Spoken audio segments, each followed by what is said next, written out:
ગત 30 ડિસેમ્બરના રોજ એક ફરિયાદી ભાઈ પોતાની મહિલા મિત્ર સાથે એ ડિવિઝન વિસ્તારમાં આવેલી એક હોટલમાં રોકાવા માટે ગયા હતા.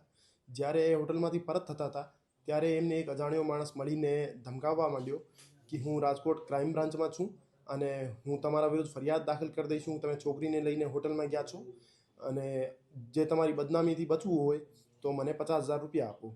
એવી પરિસ્થિતિમાં જે ફરિયાદી હતા એમના દ્વારા એમના પાસે તરત જ જે 12,000 રૂપિયા હતા રોકડ રકમ એમને હેન્ડઓવર કરવામાં આવી દેવી હતી અને ફરીથી પૈસાની માંગણી કરતા ફરિયાદી દ્વારા એટીએમમાંથી 19,000 રૂપિયા કાઢીને આરોપીને સોંપવામાં આવ્યા હતા. એવી રીતે જે આરોપી દ્વારા ફરિયાદી પાસેથી કુલ 31,000 એક્સટોર્ટ ખંડણી લઈ લેવામાં આવી હતી. એ ડિવિઝન પોલીસ દ્વારા આ બાબતે તપાસ હાથ ધરીને આરોપી મિહિર કુગસિયાને હસ્તગત કરવામાં આવ્યો છે અને એમના પાસેથી રોકડ રકમની રિકવરી કરવામાં આવી છે. ના, હજુ સુધી એમના વિરુદ્ધ કોઈ ગુનો દાખલ થયો નથી. અગાઉ પણ એવો એક બનાવ એ ડિવિઝનમાં દાખલ થયેલો છે અને આ સિવાય યુનિવર્સિટી વિસ્તારમાં પણ એક છેડતીનો અને લૂંટનો બનાવ બન્યો હતો, જેમાં પણ પોલીસની ઓળખ આપી હતી.